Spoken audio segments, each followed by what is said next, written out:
Hello, welcome back to Planet 40k. We've got another video for you today, and we're going to be talking about 20 changes that the Necron Codex desperately needs in order to compete with the current meta. Now the first one on the list is Reanimation Protocols. Now Reanimation Protocols does work okay. It's not the worst rule, don't get me wrong, but only working in the shooting phase and the fight phase, it kind of restricts us, especially against those new codexes such as the Tyranid Codex, for example. They're throwing out mortal wounds, particularly in the psychic phase, and we're just not able to reanimate our models within that phase. So being able to reanimate on mortal wounds would be massively helpful to us. Now there's obviously other ways of throwing out mortal wounds. It doesn't have to be the psychic phase, it could be the charge phase, it could be the movement phase, but allowing us to reanimate on mortal wounds would be massively beneficial. Furthermore, there must be some sort of way we can boost models that have got multi-wounds on them, such as your Canoptic Destroyers, your Locust Heavy Destroyers, things that have got 3 or 4 wounds per model. We're not able to reanimate them that well. Canoptic Scarabs are another example there. Wouldn't it be so much better if you just bring back your model with the exact amount of dice that you've got on a 5+. So for example, if you lose a Canoptic Scarab, which is 4 wounds, you simply roll 4 dice, and if you get 1 5-up roll, then the model should be able to come back on a single wound. If you roll 2 5+ rolls, bring him back with 2 wounds. Simple as that. Now you may argue that's a little bit overpowered, but this is Necrons, they are meant to be able to come back quite easily. Other factions seem to be so much more resilient than us at the moment, so that is something that I would change. Going on to the second one is changing command protocols. Now this edition feels like an 8.5 codex as opposed to a 9th edition codex. Command protocols at the time of release wasn't actually a bad thing, it was actually pretty good. Giving you army-wide buffs when you're within 6 inches of a character model and having a noble on the table. That seemed pretty fair at the time. However, as you've seen with all these new codexes, most of these factions are just getting buffs left, right and centre. They don't need to have any 6-inch restriction to a character. They don't need a certain character on the tabletop in order to get those buffs. But Necrons seem to still have those restrictions. So there's 3 options that we can have here. Either the first option is we need more nobles within the codex. So the Scorpic Lord, for example, the Royal Warden, the Locust Lord, give some more models within the codex the noble keyword so that we can unlock it a bit more. For example, if we're trying to do a destroyer only list, then we're losing our command protocols. We're almost having to pay a tax, bring in an overlord or a command barge or even a Necron Lord just to get command protocols. Or option 2 is to simply make the range more than 6 inches. Give it a 12-inch range as opposed to a 6-inch range so that those character models can actually span out a little bit further afield. Because 6 inches just isn't enough. You've got to have that model pretty much within that unit in order to get the command protocols for that said unit. Or number 3, just give it us army-wide. Forget the noble keyword. Army-wide, give the Necrons command protocols without needing a character model. I would love to see an improvement on the Gauss weapons. Now in past editions, Gauss weapons when you hit on 6s auto-wounded. Bring that back, please, because that was what was so special about Gauss weapons. They were able to blow up tanks by simply just hitting on 6s. Getting the auto wounds off, doesn't matter what the toughness is, because they're auto wounding. I'd love to see that back. Seen it in other factions such as Astra Militarum. They've now got 6s that auto wound, so why can't we? Next on this, I want to talk about the Dynasty Codes. Now, out of the 6 generic Dynasty Codes, 4 of them I've got a slight issue with. 2 of them are okay. The 2 that are okay are the Nihilak Dynasty with objectives secured. I think that's fine, it doesn't need touching. And the Zerakan Dynasty. That also doesn't need touching. It's actually getting more and more powerful because of that 5+ shrug against mortal wounds. I think that's really good nowadays, especially when you've got Tyranids running around. But with the new Armour of Contempt, we need to be buffing up the Mefrit Dynasty and the Novak Dynasty in particular, because that extra bit of AP for the Mefrit Dynasty, for example, firing at half range, that should be, in my opinion, a -2 AP. And with the Novak Dynasty, with that first fight round, they should also have a -2 AP as opposed to -1. That's just my 2 opinion on those 2 dynasties. Now as for the Sautek Dynasty, it's just massively outclassed by the custom codes, so why not just give them a full range with rapid fire whether they're moved or not, give them 24-inch range with the Gauss Flayers as opposed to the 18. That would make their dynasty somewhat better. Then as for the Nefrik Dynasty, they've got the 6+ invulnerable save. Why not make that a 5+? So many other factions have got a 5+ invulnerable save nowadays. Why not give it to us as well? Next on the list is Cryptek Arkana. Every single piece of Arkana on the list is overpriced. It needs cutting down. I've got a little list on the side here, so I'm going to be reading them out what I think the prices should be. So the Atta Vindicator is currently at 25 points, should be more like 15. Psychomancers aren't commonly used anyway, and it's basically just a smite attack, but for 25 points, it's just too pricey, bring it down to 15. Cortical Scarabs, which is 15 points, put that right down to 5 points. It's really bad, allowing for a unit to heroically intervene as if they were a character within 6 inches. We do have a Canoptic Stratagem that allows the Canoptic units to do this anyway, so paying 15 points in order to do that, it's just not worth it. The Counter-Temporal Nanomines was 30 points, I'd bring that right down to 10 points. Chronomancer's being able to half the advanced and charge rolls of enemy units within 18 inches. Now this kind of really makes the Psychomancer even more useless, because that's one of the Psychomancer's tricks with the Harbinger of Despair ability. But 30 points in order to do that, I think is a little bit too strong. The Dimensional Sanctum, in fact, that's the only one that I would keep the same. 15 points is actually quite fair. To give one of your Cryptek models the Deep Strike ability, then that Cryptek can be providing the buffs, whether it's a Technomancer or a Chronomancer. It's another way to give us Deep Strike within our Codex, which is kind of limited really. There's not that many ways of giving us Deep Strike, other than the Nefric Dynasty perhaps, or unless you're playing with Flayed ones or the Hexmark Destroyer. Things like that. The Failsafe Overcharger, I'd probably knock down 10 points. Okay, it'll give your Wraiths an extra attack, or your monsters such as your Spiders D3 extra attacks, but not for 30 points, it's too expensive. You may as well just get another Wraith, you may as well just get another Spider. Then the list goes on and on. You can see I'll put down on the right hand side the points cost that I think it should be. The one of them that is quite a steep reduction is the Phylacterine Hive, simply because all of those units now actually have the core keyword anyway, so it's only really Triumph Praetorians that are going to benefit from the Phylacterine Hive. Okay, so next we've got the Dynastic Agents and Star God ability, which is near the front of the rules section of the Codex. So this limits us to only having 1 Katan shard per detachment. Now I'd rather this just wasn't a thing. Maybe the Katan shards should be a Lord of War model in my opinion, because then you can have the super heavy auxiliary detachment or the super heavy detachment without having to pay the tax of having the detachment itself. Because as soon as you bring another detachment, you're going to have to pay the command points to do so, which is fair in a way, but then you've also got to get a HQ model, so that could be costing you 70 points minimum. Then depending on what detachment you've got, so if you've got a patrol detachment, you're going to need a troop selection, so that's another 85 points with your Immortals. Or if you're going with one of the other ones, an Outrider detachment, you're going to need 3 fast stack options, so you could select 3 Canoptic Scarabs, but you've probably already got Canoptic Scarabs within the bulk of your main list anyway. So there is a tax when you're bringing extra Katan shards within a list. So for the second half of the video, I want to talk about units specifically. So the first one I wanted to talk about is Luminosares.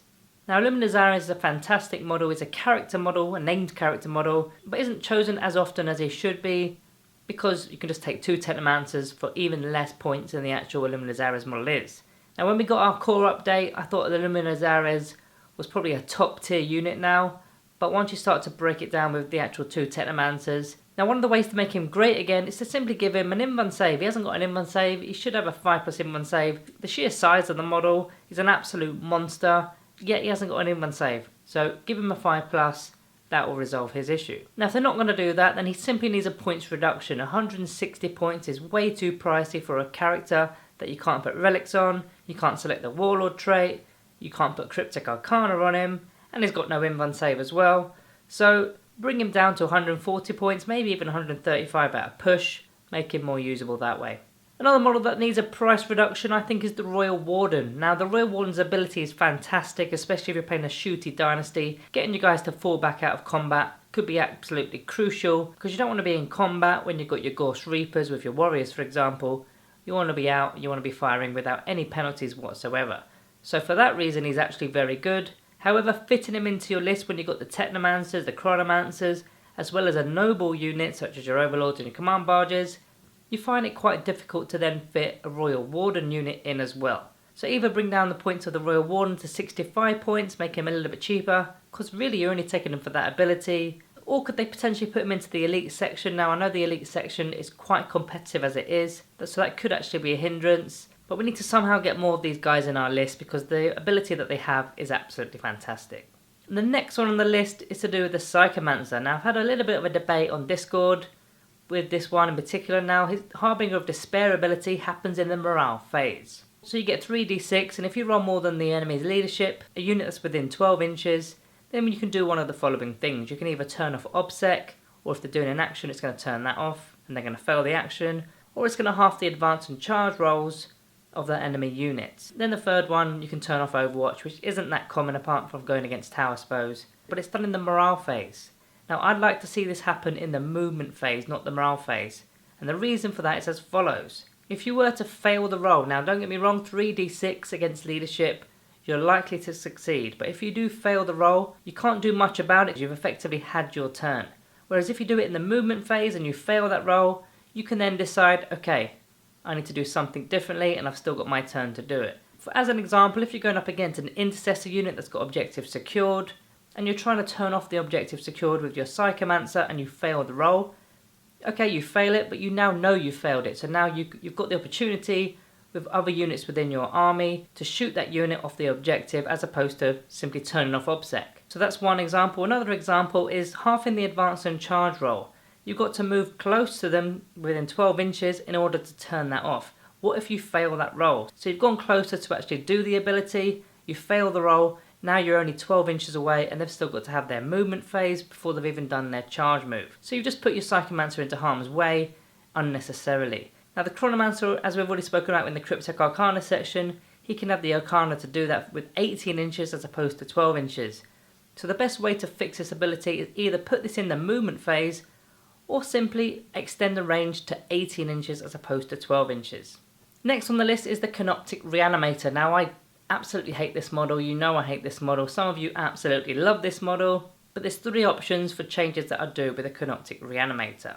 The first one is an aura. Let it be an aura. Let it work on all units within 6 inches as opposed to selecting one unit and that unit having to stay within 6 inches. If it just works on all units, it just makes so much more sense. Then you don't need to use that 2 CP stratagem to change the beam to another unit. Just let it be an all-round aura for anyone nearby.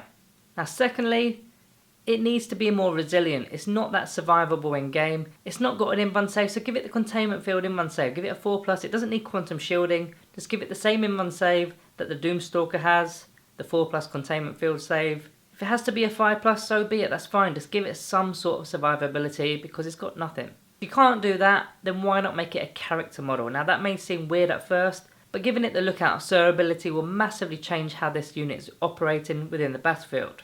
It's not going to be targeted, it's not going to be sticking out like a sore thumb. Otherwise we're sticking it behind obscuring terrain, being all gamey, which isn't really the way the game should be played. Give it the character keyword or give it an invulnerable save. For me, I just give it an invuln save, it's just so much easier. It doesn't need the character keyword, but one of those two things would fix the problem. Next one on the list is the Hexmark Destroyer. Now it's an absolutely stunning model. It was new to this edition, but those pistols are only -1 AP, and with the Armour of Contempt ability that's just dropped, those -1 AP weapons become 0 AP weapons against power armour. So they're effectively redundant against those factions. Now they were redundant anyway, to be honest. -1 AP with only 1 damage isn't doing a lot. But could we give it a -2 AP or even a -3 AP with those pistols? If you actually do the maths, with 6 shots, they're not likely going to be missing because they reroll 1s. You're getting 6 hits. Against most of those factions, you're going to be wounding on 3s. So you're going to have 4 wounds there. Now this is a Hexmark Destroyer at the end of the day. It costs 75 points. That's the equivalent of having, say, 2 Terminator models. Those Terminator models can easily wipe out 2 models per Terminator. So why can't the Hexmark Destroyer do it? It does seem overpowered at first, but when you break it down, it's actually not that bad. If you can't give it the extra AP, why not give it damage 2? That would actually make it better against power armor. It's still going to be no AP against power armor because of that reduction with the Armour of Contempt, but damage 2 probably would solve the problem. On to the Flayed ones next. There's a lot of discussion that's been in the Discord about they should just be a core unit, and I actually agree with that. We're very limited with our core units. We've only got 2, the Warriors and the Immortals. Bring the Flayed ones in. They're only a melee option. Okay, they do have Deep Strike. This could be potentially changed to concealed positions like the Phobos units have with Space Marines. That will probably make them more usable. Now that is a nerf, of course, Deep Strike is so much better. But bringing them into the troop selections could give us a little bit more flexibility with our list building. Now also their Flare Claws are only -1 AP, so very similar with the Hexmark Destroyer. Against the Armour of Contempt factions, that's no AP, it's not going to do a lot. Maybe make the Flare Claws -2 AP. Onto the Triax Stalker. Now this one I've got major problems with. They've only got 3 attacks and they're at strength user, which is only strength 7. Now when you actually look at these giant claws on the Triax Stalker, they're huge. For me they should have more attacks. I mean they do have 6 legs after all. Give them 6 to 8 attacks. Or if you can't do that, give them strength +3 so they're kind of on par with other dreadnoughts or other units that are similar in other factions. Okay, next is a big one, which is the Katan shards. The 3 named Katan shards, so the Katan shard of the Deceiver, the Nightbringer and the Void Dragon.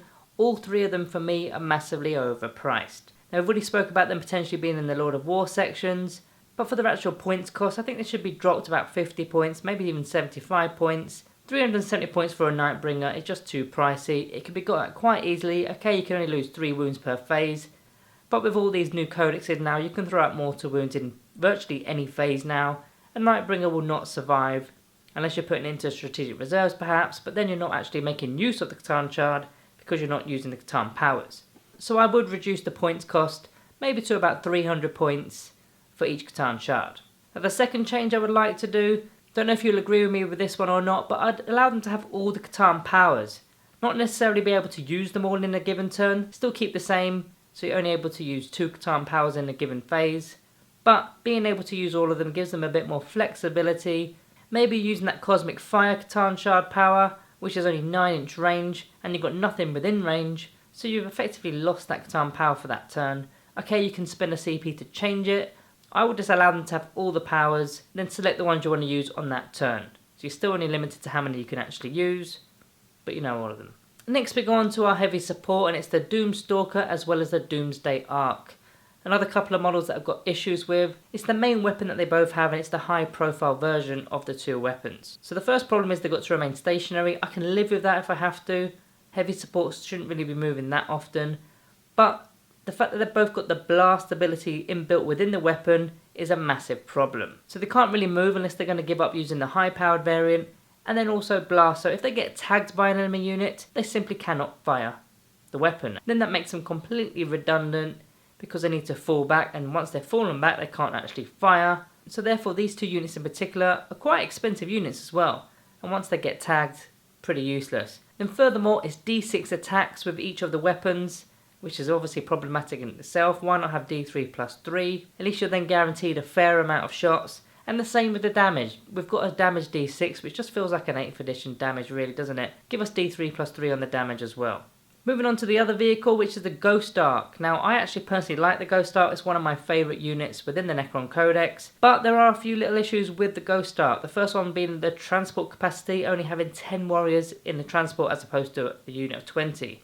Now, 10-man warrior units, they do work, don't get me wrong, but ideally you want your warrior units in blobs of 20, because they can make the maximum use of the reanimation protocols, rerolling ones, maybe use a resurrection orb. Only having 10, they're quite vulnerable, they can be wiped off very quickly as soon as they disembark from the actual Ghost Arc. Then furthermore, if you actually look at the capacity of the Ghost Arc, you're either allowed 10 Necron warriors or a Necron character model that's an infantry model as well. Which is kind of weird in itself. Why not have both? Because you don't want just one Overlord model on its own. You'd want the Overlord with the warriors, I presume, but that's a weird one. Furthermore to that, you could in theory have a Scorpec Lord go into this thing because it's an infantry character model. So therefore, if Destroyer units can go in, why can't other units go in? Why can't Immortals go in? Why can't Lich Guard go in? So open up the capacity to all units. Maybe I would limit it to non-destroyer units because they are kind of big and bulky. But at the very least, let our Immortals and Lich Guard go inside this thing. That's what I would do. Now, I don't know how the lore works with the Ghost Arc. I'm not that big on the lore side of things. So if you do know, let me know in the comments below. So we're on to number 19 now, so just 2 more left. This one's for the Canoptic Spider, another unit that I quite like. Now in the new Tyranid Codex, there's a Parasite of Mortrex, which is a flying wings kind of thing. And it can actually spawn out more Ripper Swarms. Now it does have to do a certain few things to enable to get those Ripper Swarms, but why can't our Canoptic Spiders also do the same thing with our Canoptic Scarabs? They should be able to spawn those out, not just be able to replenish Scarabs, but also spawn more out. I think that would be a really cool ability that they could have, and it would bring life back into them, bringing them back into our list. If Tyranids can do it, why can't we do it? Number 20 is one of our most favourite units within the Codex, but it's not really used anymore, which is the Necron Monolith. Now, first of all, it should go back into the heavy support slots. Why not put it in the heavy support slots? We shouldn't have to pay command points to get this thing in. Second of all, it's just too expensive, of course. 330 points, then you've got to add on 20 points for the death rays if you're taking those. Now, I know they did get a points reduction quite recently. I still don't think it's enough. Then you've got to pay the CP on top to bring it, of course, as well. Furthermore, I think it needs a bit more resiliency. For the kind of model it is, it's got toughness 8, it's got 24 wounds, it doesn't have an in-run save. Why not give it quantum shielding? Give it quantum shielding, I think that would make it absolutely fantastic. Then it would be worth the points it actually costs to field it. So guys, that's my 20 changes that I would do with the Necron Codex. If you've got any changes that you would make to the Codex, put them down in the comments below for us all to see, or jump onto our Discord and have a little conversation about it there. So guys, on your exits, remember to like and subscribe. Thank you all for watching. I'll see you next time.